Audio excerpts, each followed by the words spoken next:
Why isn't it working for Gyökeres yet? Yeah, it's a really... I don't want to be too harsh on the guy. I did call him a flat-track bully early on in the season. So you don't want to be too harsh on him again? But, you know, this is the Premier League we're talking about. Do you sort of buy into the fact that Arteta doesn't go for it? Do you agree with the criticism he's got? I do. It's only the Etihad where they've lost more games. So Arteta's lost more games, where he's lost 5. He's lost 4 at St James's Park. Will he go for it for a change? No. Right, there we go. And thank you for joining us on Team Talk.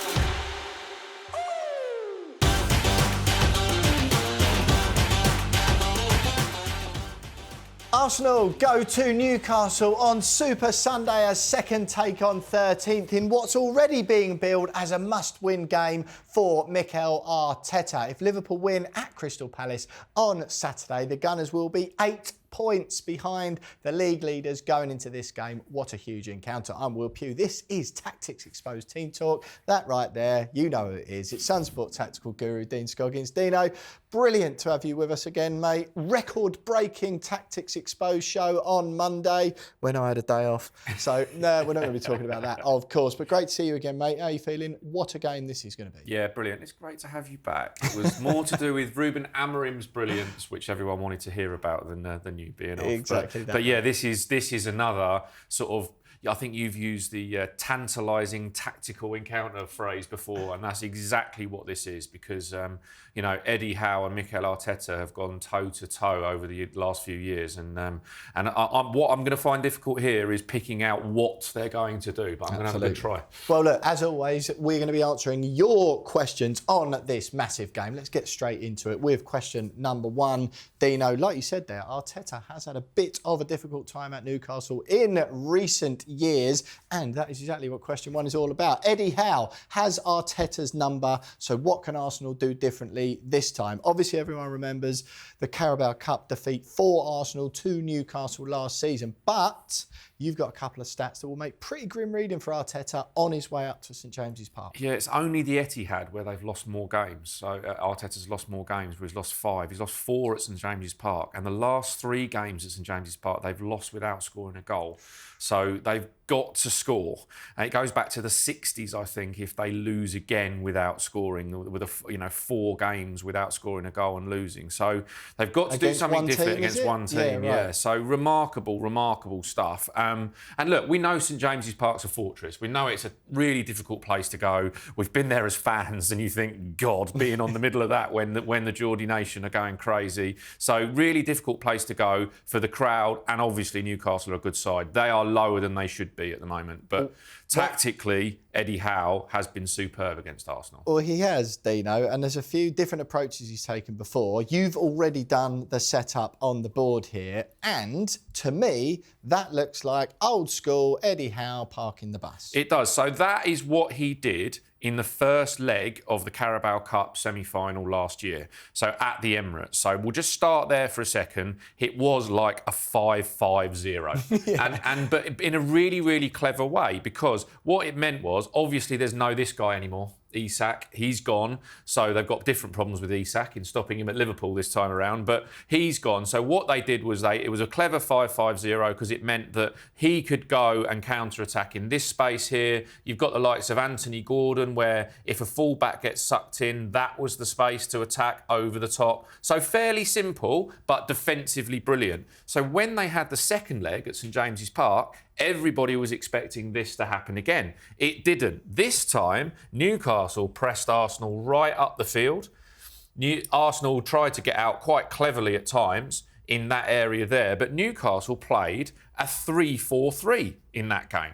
So it was absolutely different from Eddie Howe. Ruben Amorim style? Yeah, but you can see there the pitch is quite open and wide, OK? But what they did is that so they pressed on here, they pressed on there, they pressed on there, they pressed right in there, they pressed it all the way in, and then straight away you'll think this space here is open, right? Yeah. So this was Declan Rice in that St James's Park game, and Fabian Schär from the right centre-back position of a back 3 went all the way in. So Declan Rice, the clever player that he is, went either in here to try and get the ball, went in here to try and get the ball. Schär went with him.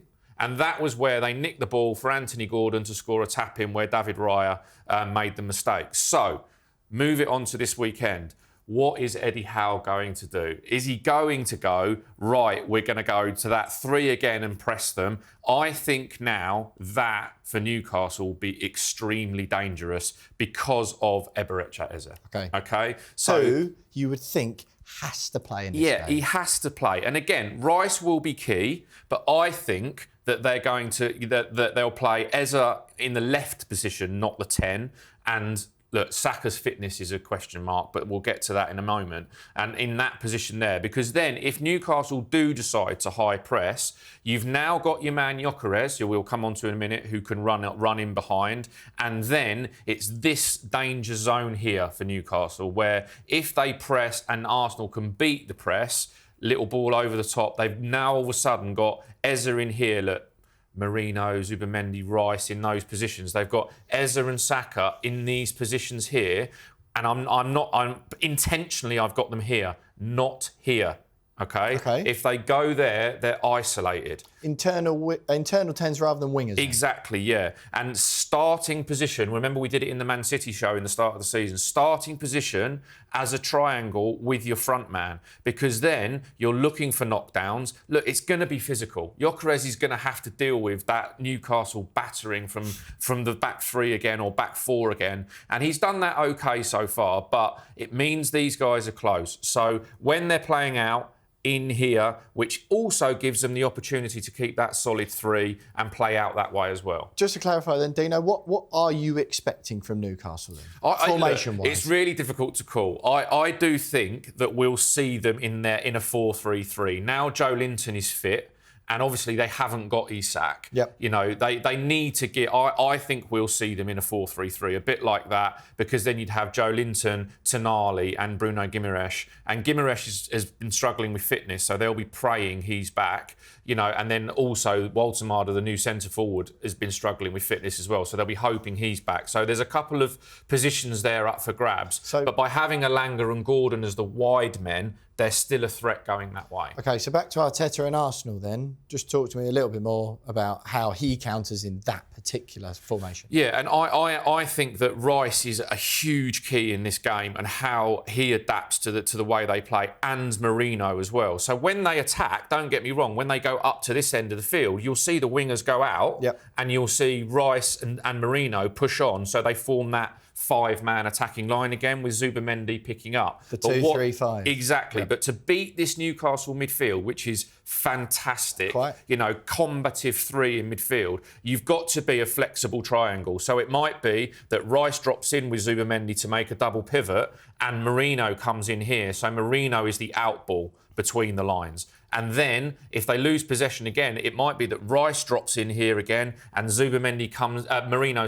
comes in with Zubamendi, Rice, Marino as a 3 to be solid and be compact against them. But if they get it wrong and 2 of them go in here and leave 1, Newcastle are so good in transition and changing the ball over and going the other way. So yeah, the way out is to be that flexible triangle in midfield to make sure you've always got 1 or 2 at the base, and then you play out from there. So it's flexible triangle in midfield and the wide 2 attackers being a little bit more inverted rather than hugging Absolutely, the wings. because the other thing about coming in is if we just look at the back 4 here for a second and the front 3, if these wingers go out wide, right, they're man for man on the fullback, decision made, okay? You then end up in a position where you're leaving your centre forward with a very, very difficult job in there. If they come in narrow, you create indecision. Is this guy coming in and marking him? Like you've been talking about with Mbeumo for Man United. Exactly that. You create indecision and you also create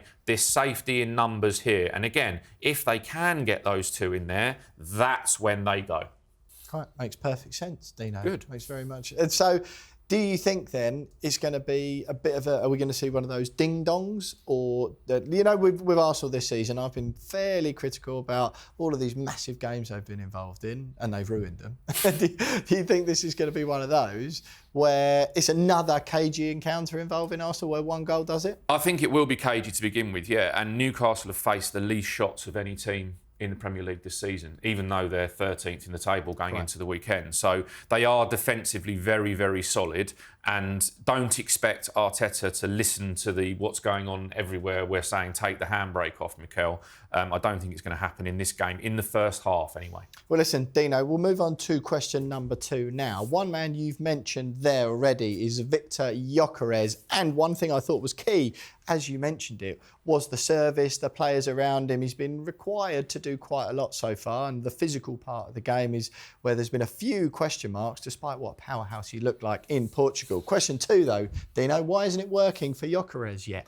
Yeah, it's a really... I don't want to be too harsh on the guy. I did call him a flat-track bully early on in the season. So you don't want to be too harsh on him again? But you know, this is the Premier League we're talking about. So even if you're getting your goals against Leeds and Burnley and whoever it is, they were games that Arsenal struggled in last year, to struggle to finish those teams off. So if Gyökeres gets 20 goals and they all come against teams in the bottom half and Arsenal win all those games, he's worth his weight in gold, okay? Absolutely. That's not the criticism. But also, Arsenal are developing their patterns of play still, and I don't think they've been direct enough yet. I think last year they were actually a lot more direct, but maybe that's a trust thing with Havertz. Okay. They knew with Havertz where he was going to run, and they have to learn that amongst each other. And this game is played at such speed now, you know. We are fortunate enough to go to live football and see them in action, and at the speed at which they play. So he's making dozens of runs that aren't being seen. Right. So in this position here, he is making that run there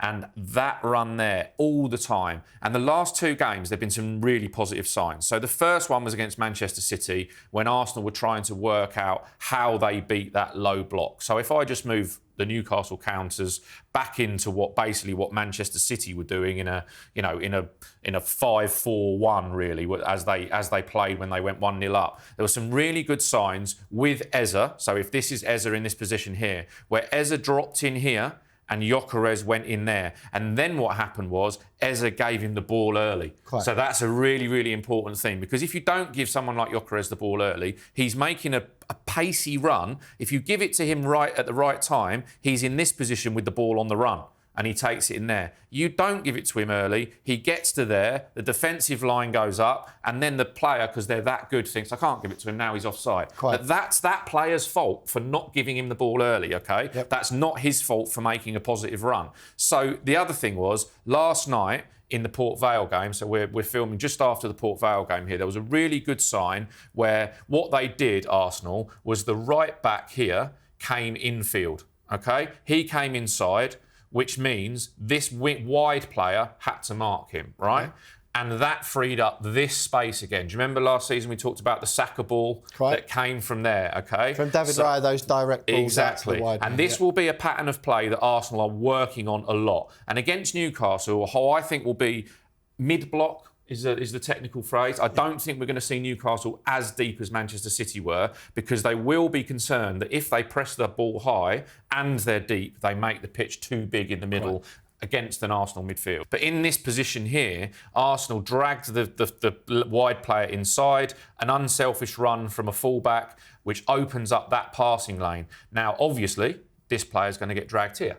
Clearly, that's where Gyökeres is going to come alive, in that position. And it was actually Max Daumann who played that pass last night, and we can probably see it from Saka. So centre-back played into that right-hand side player, and that ball then goes without looking, first time. Okay. You're going to be there as a striker. First time, over the top, and the run through. And Gyökeres was through on goal. So that just showed, he should have scored really, but it was a good bit of defending last night. But that just showed that they are working on these patterns of play. And against Newcastle, who are aggressive on the press, who will go to that man, who will press that man, that ball and that ball quickly is the way to break it down. And hopefully for Gyökeres, early balls will then see him get back on the score sheet.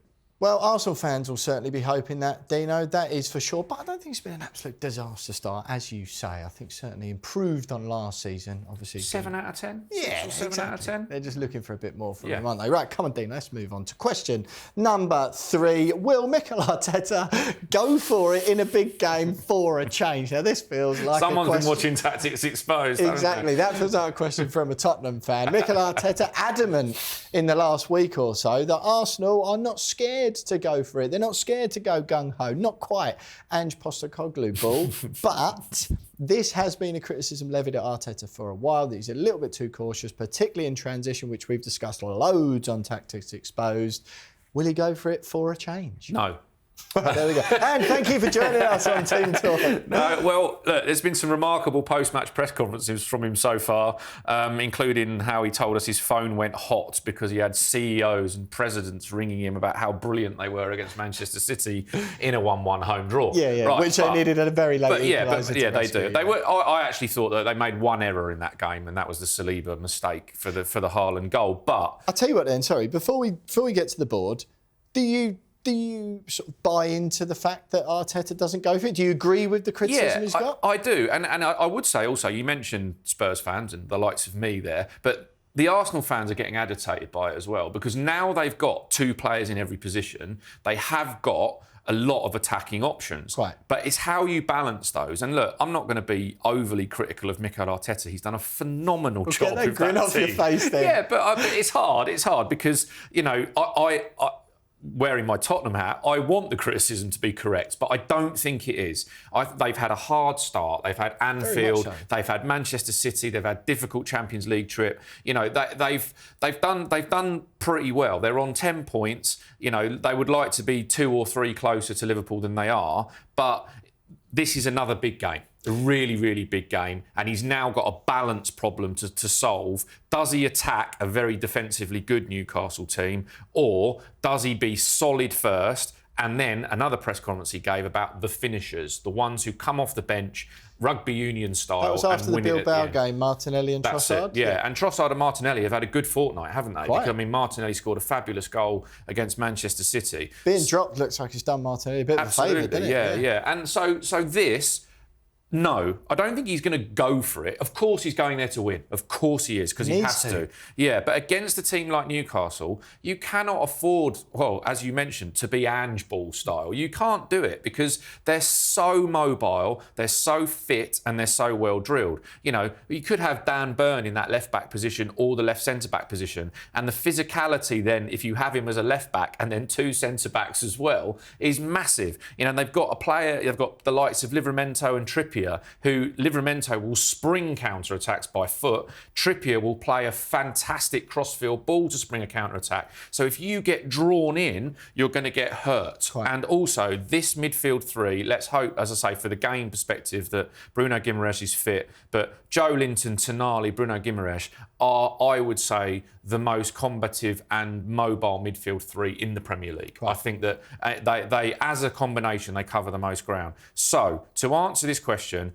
although I said in the home game, ahead of the Man City game, I think they should attack and play Eze as the 10, I believe in this game that is the wrong thing to do, because I think they've got to match that midfield up. I think that they've got to go in whatever order you say. Rice versus Joe Linton, Zubamendi versus Tonali, and then Merino against Bruno Gyökeres, and basically say, we are going to go man for man against you and we'll beat you in that physical encounter. That makes perfect sense, Dino, but you still think Eze should play, don't you? I do think Eze should play, but I think Eze should play from the left. Right. And what that means is that, look, I think Martinelli has done his chances no harm. He's obviously had a good week. Trossard, again, I think Trossard in a game like this, the technical side he's very good at. I'm not quite sure he's going to match Newcastle's physicality. But also the other question mark for me, if you play this midfield 3, is what you do with the left back. Because Calafiori's had a really good start to the season, and he is the one